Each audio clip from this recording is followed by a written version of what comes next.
Okay, so let's take a look at some more electromagnetics questions. So explain why a coil in a DC motor has a back EMF. All right, so here we're going to be thinking about the concept of back EMF. So when you spin the loop in a DC motor, the spinning of the loop induces a current in the opposite direction of the current in the circuit. This is what is sometimes referred to as a back EMF. So a back EMF,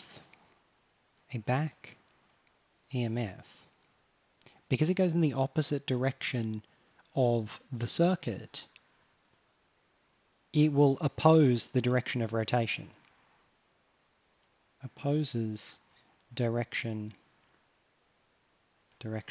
of rotation.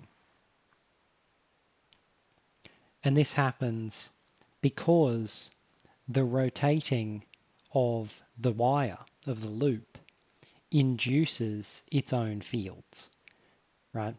So fields are induced.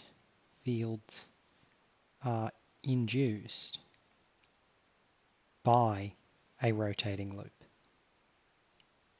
This is one of the controlling factors that you have on the speed of a DC motor. It's obviously not the only controlling factor, so the back EMF will limit the maximum possible speed on a DC motor, but another thing that will limit the possible speed is the design of the motor itself, right? You could have friction inside a motor slowing it down. If you have the motor actually moving an object, that will change the maximum rotational speed as well. So coil in a DC motor has a back EMF. Back EMF is induced because of its changing fields. So this essentially, in a nutshell, is our answer.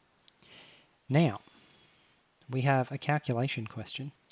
So we are told a single loop coil in a magnetic field of 0.05 teslas has a loop area of 2 times 10 to the minus 4 meters squared and a current of 0.2 amps. If the plane coil angle is 45 degrees, what is the torque? Well, we know that torque is equal to the number of turns times the area of the loop times the magnetic field strength times sine of the angle times the current. So if we plug all this in, we get 1, because it's a single loop, times 2 times 10 to the minus 4 times 0.05 times sine of 45. We've been told the angle between the plane and the field is 45 times 0.2. This gives us the torque will be equal to 1.4142 ... times 10 to the minus 6 Newton meters.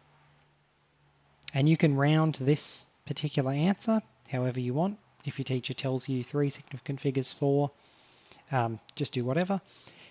In the case of this question, the significant figures convention is slightly annoying because the area, so the general way to remember significant figures is of all of the inputs, whichever one had the lowest number of significant figures, that's what the output has to be. And then there's a bunch of different variations on this. One of these has 1 significant figure.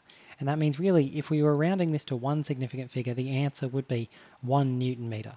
That's quite far away from this actual value. So in this case, it's sort of better just to use the decimal string answer, just to say, well, here's the first, couple of decimals, and this is what the answer is.